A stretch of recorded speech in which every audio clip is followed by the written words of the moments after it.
section, you read about the Industrial Revolution. In this section, we'll learn how liberalism and nationalism led to changes in Europe, including the revolutions of 1848. The Congress of Vienna. After the defeat of Napoleon, European rulers wanted to restore the old order. The great powers, Great Britain, Austria, Prussia, and Russia, met at the Congress of Vienna in September 1814 to arrange a final peace settlement. The leader of the Congress was the Austrian Foreign Minister, Prince Clemens von Metternich. He claimed that he was guided by the principle of legitimacy. This meant that monarchs from the royal families that had ruled before Napoleon would be restored to their positions of power in order to keep peace and stability in Europe. The great powers rearranged territories in Europe because they believed that this would form a new balance of power. For example, to balance Russia's territorial claims, new territories were given to Prussia and Austria.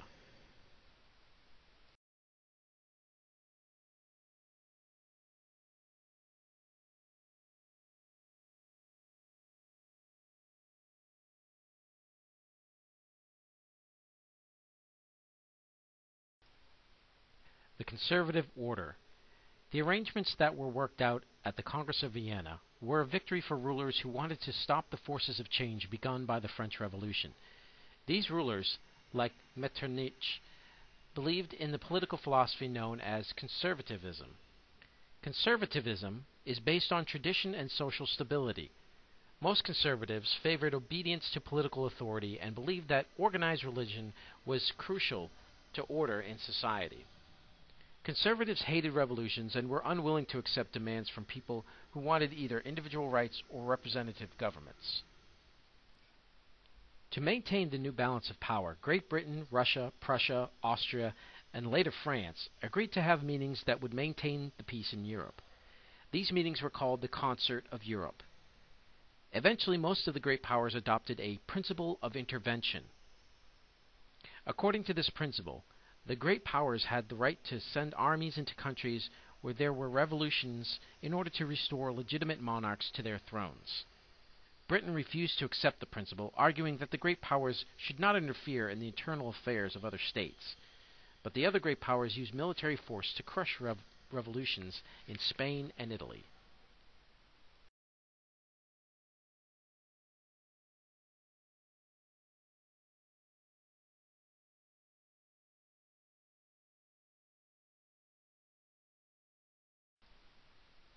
Forces of change. Between 1815 and 1830, conservative governments tried to maintain the old order, but powerful forces for change were also at work. One of these forces was liberalism. Liberalism was a political philosophy based on Enlightenment principles. Liberals believed that people should be as free as possible from government restraint. They also believed in the protection of civil liberties, the basic right of all people. Most liberals wanted religious toleration and the separation of church and state. They believed that laws should be made by a representative assembly or legislature, elected by qualified voters. Many liberals favored government ruled by a constitution. They believed that written constitutions would guarantee civil rights. Liberals did not believe in a democracy in which everyone had a right to vote, however. They feared mob rule and thought that the right to vote and hold office should be open only to men of property. Another force for change was nationalism. Nationalism arose out of people's awareness of being part of a community with common institutions, traditions, language, and customs. This community is called a nation. After the French Revolution, nationalists came to believe that each nationality should have its own government. The Germans were separated into many different states, but wanted a single German nation-state with one central government. The Hungarians were part of the Austrian Empire, but wanted the right to establish their own government. Conservatives feared these changes and tried hard to repress nationalism, but many liberals supported nationalism. Most liberals believed that freedom would only be possible if people ruled themselves, so most liberals agreed with the nationalists that each people group should have its own state. Beginning in 1830, liberalism and nationalism began to change the political order in Europe. In France, liberals overthrew the Bourbon king Charles X and established a constitutional monarchy.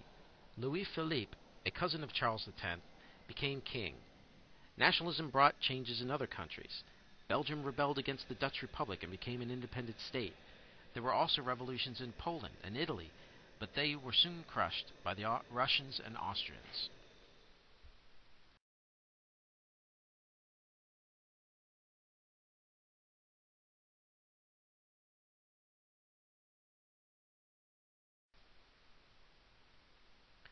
The forces of nationalism and liberalism erupted again in the revolutions of 1848.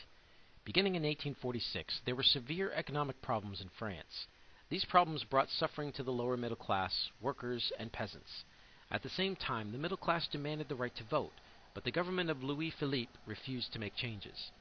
In 1848, the monarchy was overthrown. A group of Republicans set up provisional or temporary government. The Republicans were people who wanted France to be a republic, a government in which leaders were elected. The provisional government called for the election of representatives to a constituent assembly that would draw up a new constitution. Elections would be by universal male suffrage, that is, all adult male could vote. The new constitution was ratified on November 4, 1848. It set up a new republic called the Second Republic. The Second Republic had a single legislature and a president who served for 4 years. The legislature and the president were both elected by universal male suffrage. Elections for the presidency were held in December 1848, and Charles Louis Napoleon Bonaparte, called Louis Napoleon, won. He was the nephew of Napoleon Bonaparte. News of the 1848 revolution in France led to revolutions in other parts of Europe. Cries for change led many German rulers to promise constitutions, a free press, and jury trials. An all-German parliament called the Frankfurt Assembly was held to prepare a constitution for a new unified Germany. The members drafted a constitution but had no real way of forcing the German rulers to accept it. As a result, German unification was not achieved. The Austrian Empire was a multinational state. It was a collection of different peoples, including Germans, Czechs, Hungarians, Slovaks, Romanians, Slovenes, Poles, Croats, Serbians, and Italians. Many of these people wanted their own governments. In March 1848, there were demonstrations in the major cities in the Austrian Empire. In Vienna, revolutionary forces took control of the capital and demanded a liberal constitution. To appease the revolutionaries, the government gave Hungary its own legislature. In Bohemia, the Czechs demanded their own government. Austrian officials had made concessions to appease the revolutionaries, but they were determined to reestablish control. Austrian military forces crushed the Czech rebels and the rebels in Vienna. In 1849, the Hungarian revolutionaries were also defeated. In 1848, a revolt also broke out in Lombardy and Venetia, two provinces in Italy that were part of the Austrian Empire. Revolutionaries in other Italian states also took up arms and tried to create liberal constitutions and a unified Italy. By 1849, however, the Austrians had regained complete control over Lombardy and Venetia.